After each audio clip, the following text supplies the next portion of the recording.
happy Father's Day to me.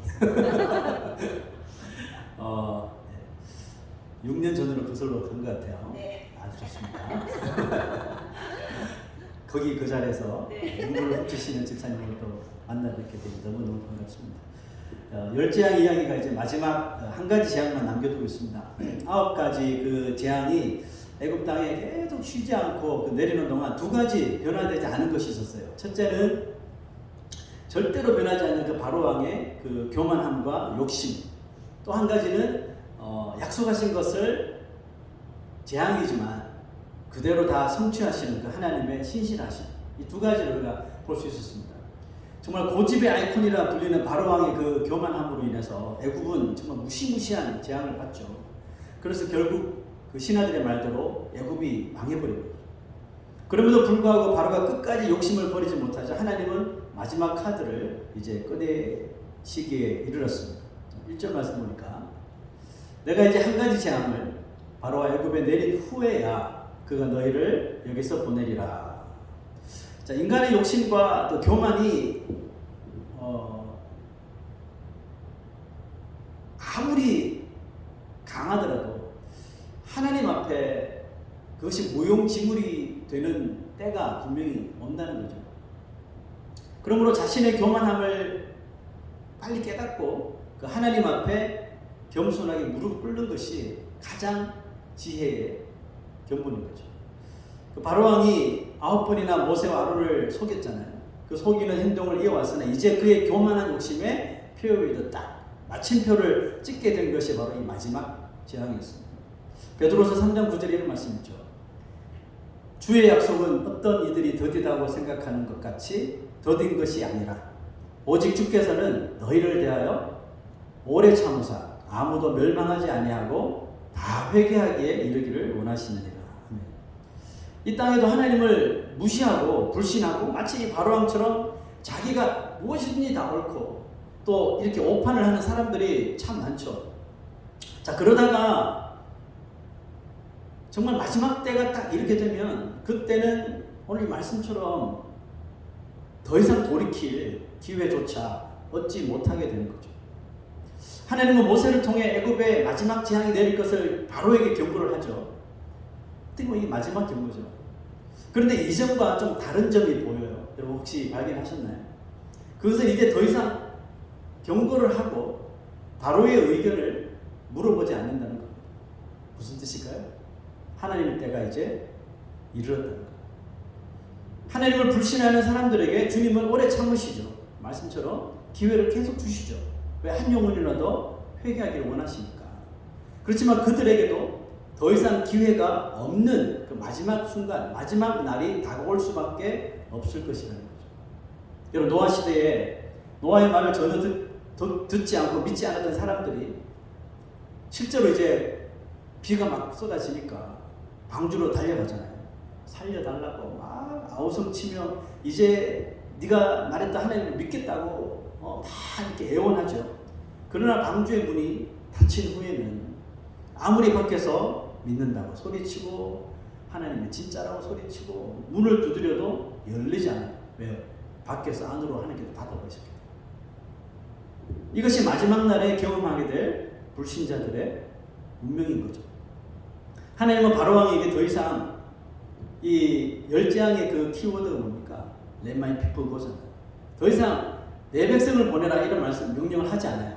왜냐하면 이제는 바로왕이 이스라엘 백성들을 붙잡아 놓을 수 있는 그 한계, 그 보더라인을 이미 넘어갔기 때문입니다. 이제 그 말이 필요 없는 거예요. 보낼 수밖에 없는 거예요. 그러므로 바로가 열재앙이 임하기 전에 그의 신하들처럼 하나님을 인정했었어야 돼요. 우리 저번 시간에 보았다시피 인정했잖아요. 신하들. 왕만 빼고. 하지만 그의 교만한 욕심은 결국 자신에게 가장 귀한 것, 무엇과도 아니 그 자기의 나라와도 바꿀 수 없었던 한 가지를 잃도록 만들어버리죠. 자, 그게 뭘까요? 5절에서 6절 같이 읽읍시다. 시작. 애굽 땅에 있는 모든 처음 난 것은 왕위에 앉아있는 바로의 장자로부터 맷돌 위에 있는 몸종의 장자와 모든 가축의 처음 난 것까지 죽으리니 애굽 온 땅에 전무후무한 큰 부르짖음이 있으리라. 자, 오늘은 파더스데이니까 아버지 혹은 뭐 부모, 가장의 그런 관점으로 이 말씀을 한번 참고해 봤으면 좋겠는데, 이 바로가 왕이기 전에 한 가정의 아버지잖아요. 저와 똑같이 저도 건강교회 목회자이기 전에 한 가정의 아빠잖아요. 그 아버지로서 과연 이 바로 왕은 그 자녀들에게 어떤 영향을 끼치게 만든 걸까요? 금수저로, 왕의 아들로 태어났으니까 왕자로 금수저로 태어나게 한 것이 그 자녀들에게 축복이었을까요? 뭐 본인은 그렇게 생각할 수도 있었겠죠. 하지만 바로왕이 자녀에게 준 영향은 그의 자녀들도 자신과 똑같은 생각을 갖도록 했다는 겁니다. 그 영향으로 인해서 그의 맏아들이 굳이 희생당하지 않아도 될 일을 기어이 당하도록 만들었다는 거죠.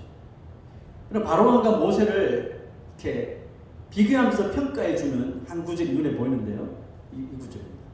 백성에게 말하여 사람들에게 각기 이웃들에게 은근 패물을 구하게 하라 하시더니 여호와께서 그 백성으로 애굽 사람의 은혜를 받게 하셨고, 또 그 사람 모세는 애굽 땅에 있는 바로의 신하와 백성의 눈에 아주 위대하게 보였더라. 첫 번째 재앙이 시작될 때만 하더라도 바로왕은 물론이거니와 그의 신하들과 애굽 사람들은 자기 나라 저 변방의 고센 땅에 살고 있는 400년이 넘게 살고 있으면서 종살이 하던 자신들의 노예로 살았던 히브리 자손들을 하찮게 여겼죠. 뭐 발가락에 때만큼 여기지 않는 하찮게 여기며 보는 즉즉 무시했단 말이에요. 그러나 모세를 통해 일어나는 이 재앙들을 경험하면서 애굽 사람들의 시선과 또 평가가 이렇게 완전히 달라진 겁니다. 여러분, 모세가 왜 바로의 신하와 또 애굽 사람들에게 위대하게 보였을까요?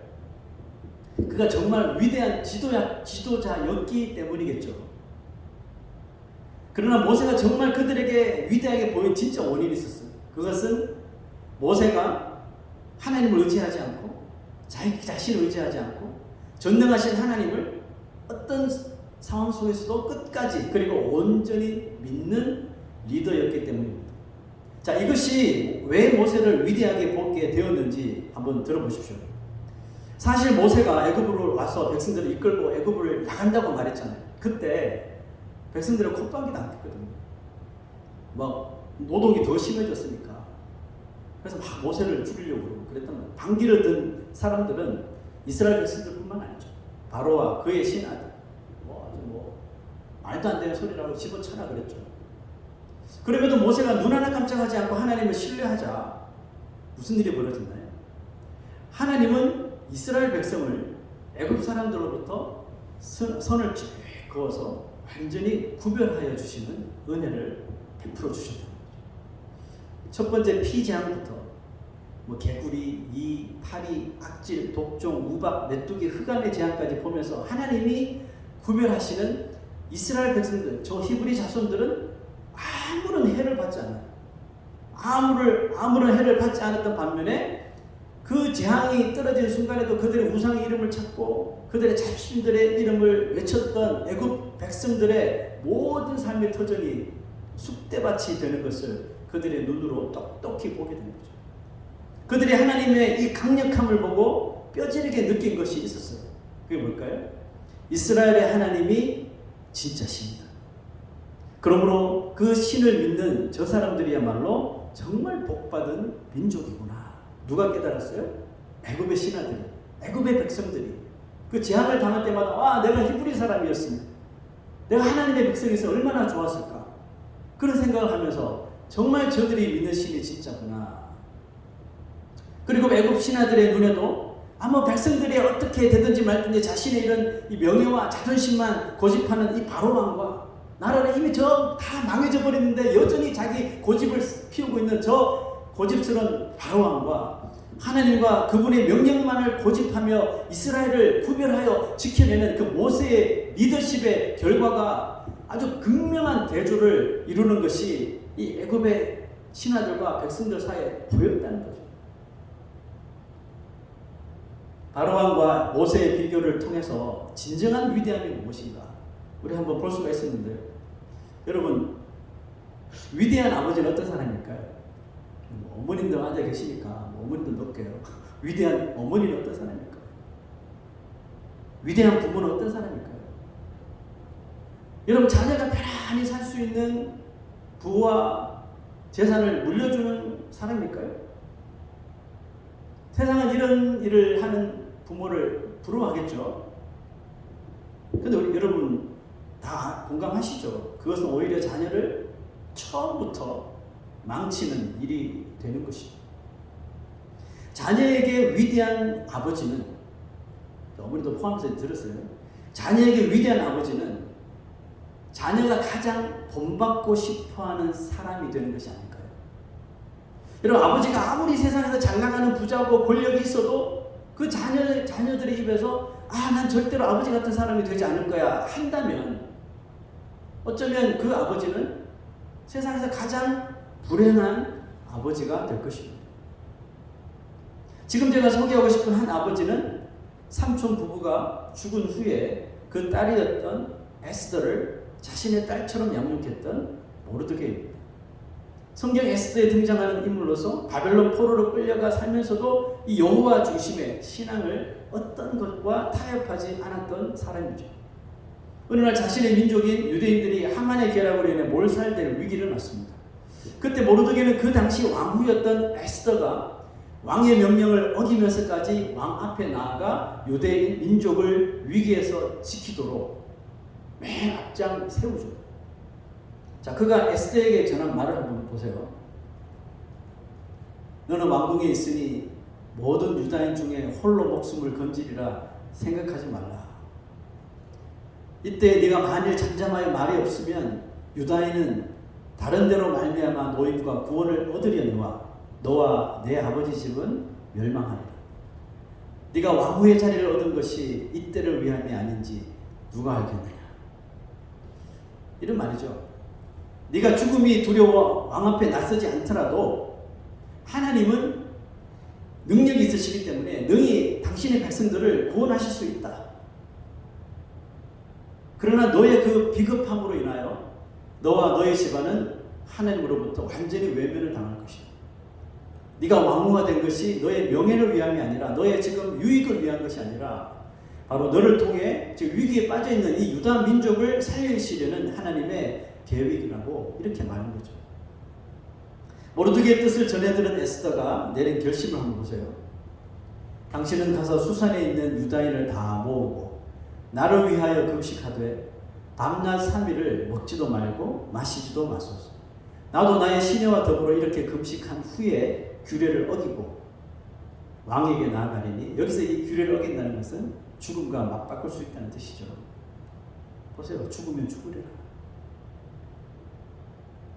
왕후 에스더가 이렇게까지 행동할 수 있도록 만든 뒷배경이 있습니다. 성경은 이렇게 그것을 설명해 주는데요.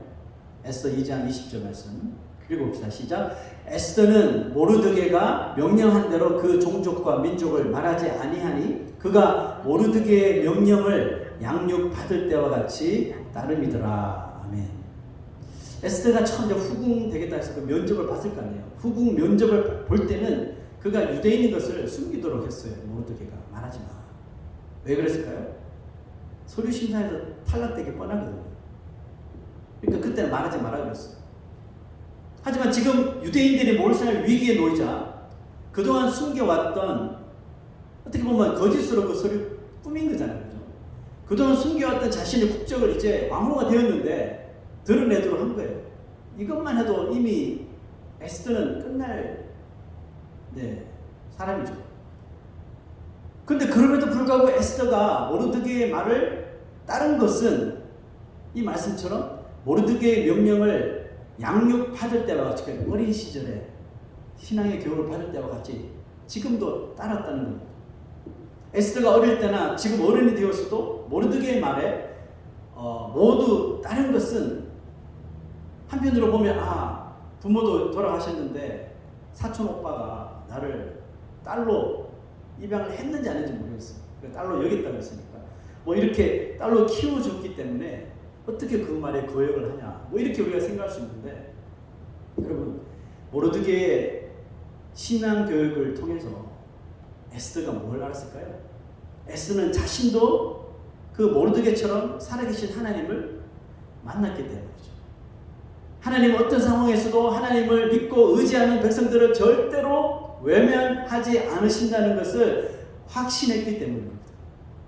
그리고 결정적으로 모르드게가 자신에게 신앙 교육을 시킨 그대로 살아가는 그 의로운 모습이 왕후가 되어서도 에스더로 하여금 그 양아버지 모르드게를 전적으로 신뢰하게 된 까닭이 된 겁니다. 여러분, 부모가 어린 시절 되게 좀 그렇잖아요. 부모가 무서워서 말을 듣기도 하죠. 근데 여러분, 부모가 정말 무서워서 하는 수 없이 말을 듣는 아이는 더 이상 부모가 무서워 보이지 않게 되면요, 부모의 뜻을 거스르게 되어 있습니다. 그게 좋은 말이든지 나쁜 말이든지 그걸 떠나가지고 공포에 질려서 따라 교육을 받았던 아이라면 자신이 힘이 생기고 성장하게 되면 이제 부모 뜻을 거역할 가능성이 아주 큽니다. 그러나 아이에게 항상 옳은 말뿐만 아니라 그 행동을 보이는 부모의 말은요, 아이가 자랐어도 이 에스더처럼 따르게 되어 있다는 거죠. 그래서 에스더의 눈에 그런 결정을 내리는 아버지가 어떻게 한편으로 보면 원망스럽잖아요. 원망스럽기도 할 텐데 원망스럽기보다 그런 말을 하는 아버지가 위대해 보인다는 거죠. 자기 딸에게 죽을 수도 있는 또 어려운 결정을 내리도록 만드는 강력한 신앙을 주신 그 하나님이 더 또 위대해 보인 거예요. 에스더가 죽으면 죽으리라 했습니다. 이 에스더의 죽으면 죽으리라는 이 고백은 아버지 모르드게의 그 믿음의 결정을 나도 본받아야 되겠다, 본받기 위하여서 하나님께 자신의 생명까지 맡겨드리는 아주 위대한 선택이었던 겁니다. 시편 103편 13절 14절에 이런 말씀이 있습니다. 읽어봅시다. 시작. 아버지가 자식을 긍휼히 여김같이 여호와께서는 자기를 경외하는 자를 긍휼히 여기시나니 이는 그가 우리의 체질을 아시며 우리가 단지 먼지뿐임을 기억하심이로다. 아멘. 보십시오. 에스더가 아버지 모르드게에게 배운 하나님의 모습. 하나님이 누구를 긍휼히 여기신다고요? 자기를 경외하는 자에게라고 하죠. 그렇다면 하나님을 경외하는 사람은 어떤 사람일까요? 내가 흙에서 만들어진 하나님의 창조물임을 믿고 자신을 겸손하게 하나님께 맡겨드리는 사람인 거죠. 보십시오. 하나님께 우리가 먼지뿐임을 기억하게 만드는 것이 좋은 신앙인 거예요. 하나님, 나는 다 가지고 있어요. 내 능력으로 모든 것을 소유했어요. 이런 사람 아니거든요.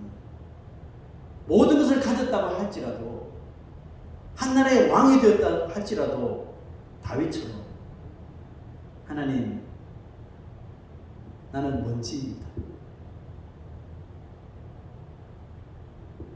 하나님께 얘는 먼지뿐이구나 이렇게 기억하게 만드는 것이 결국은 하나님의 긍휼을 받는 길이라니까요. 이게 좋은 신앙이에요. 복받는 신앙입니다. 이것이 어떻게 생길까요? 한 가지밖에 없어요. 자신을 땅끝까지 내리는 겸손함. 그죠? 하나님이 보시기에 교회는 다니는데도 바로왕과 같은 교만함과 자기만 옳다고 믿으며 살아가는 사람에게 하나님이 굳이 하늘문을 여셔서 긍휼을 베푸실 이유가 있을까요? 자기에게 알아서 혼자 다 하는데 뭐 굳이 긍휼을 베풀 이유가 있을까요? 저는 우리 건강한 교회 아버지 또 어머니들이 모르드게처럼 자녀들에게 하나님 중심의 신앙을 가르칠 뿐만 아니라 먼저 하나님 중심의 삶을 가정에서부터 먼저 올바로 살아가는 부모가 되시기를 정말 주의 이름으로 축원합니다. 그래서 자녀들에게 왜 그 신앙이, 그렇게 사는 삶이 위대한 것이고 하나님의 긍휼하심을 받는 신앙인지 보여주는 우리 부모들 세대가 되시기를 부탁합니다. 스스로 위대해지려고 교만하고 또 욕심으로 버티다 결국 아들까지 잃고 열재앙을 얻어맞은 이 바로왕을 우리가 잊어버려서는 안 됩니다. 열재앙은 끝나지만 이 바로가 행했던 그 행실은 절대로 잊어버리면 안 돼요. 바로왕은 저 외계인이나 딴 나라 사람이나 착각하시면 안 돼요. 그 바로가 나 자신일 수 있습니다.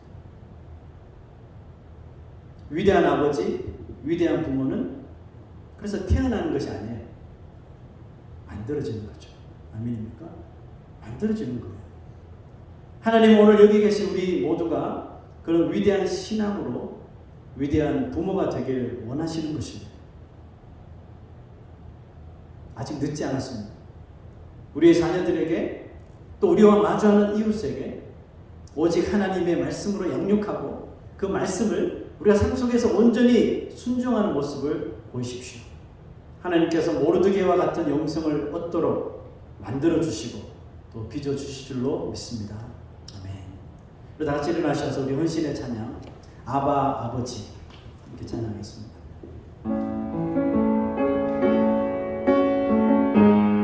우리를 만들어 가시는 우리 아바 아버지 생각하며 찬양하십시오.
하나님 앞에 기도하십시다. 위대한 신앙, 위대한 부모는 태어나는 것이 아니에요. 하나님의 손에 의하여 만들어져 가는 겁니다. 오늘 우리가 그 과정이 있으리라 믿는데요. 우리가 너무나도 모세보다 모르드게보다 바로왕을 닮았지 않습니까? 여러분, 우리의 고집이 꺾여지지 않으면, 우리의 욕심이 겸손으로 바꿔지지 않으면 우리는 하나님의 쓰임을 받을 수가 없습니다. 오늘 내가 비록 양딸이지만 그에게 모든 것을 다 쏟아부으며 하나님 중심의 신앙을 주입시켰던 그 모르드게의 그 열정으로 인하여서 에스더가 자기 자신의 목숨까지 마다하고 죽으면 죽으리라, 하나님께서 하나님을 의지하는 자는 분명히 지키시리라는 믿음으로 죽으면 죽으리라 하며 왕 앞에 나아갔던 것처럼 이 모든 것이 어릴 때부터 받았던 신앙교육 때문이고 또 그 신앙교육 한 그대로 자신에게 보여주었던 모르드게의 그 삶을 통해서 에스더가 이렇게 위대한 신앙인으로 서게 된 거 아닙니까? 우리 세대뿐만 아니라 우리 다음 세대들이 이 에스더처럼 양육될 수 있도록 우리 하나님 앞에 정말 겸손하게 무릎 꿇고 내가 먼지뿐임을 하나님이 기억하심으로 겸손한 삶을 살아가게 해달라고 우리 함께 기도하십시다. 작두신 하나님 아버지, 오늘도 우리의 영혼을 새롭게 해주시옵소서. 하나님 아버지, 우리가 믿음의 삶을 살아가고 있으나 바로왕처럼 정말 고집스럽게 자기 자신을 내세우고 아버지 하나님 앞에 너무나도 교만했던 우리의 모습을 회개합니다. 하나님 용서해 주시옵소서. 주님 오늘도 다시 우리를 어루만져 주시고 우리를 빚어주시고 아버지 우리의 영혼이 새로워지기를 간절히 원합니다. 아버지 하나님 도와주시옵소서. 나의 힘으로 아버지 하나님이여 내가 신앙을 드리는 것이고 오직 하나님 겸손하고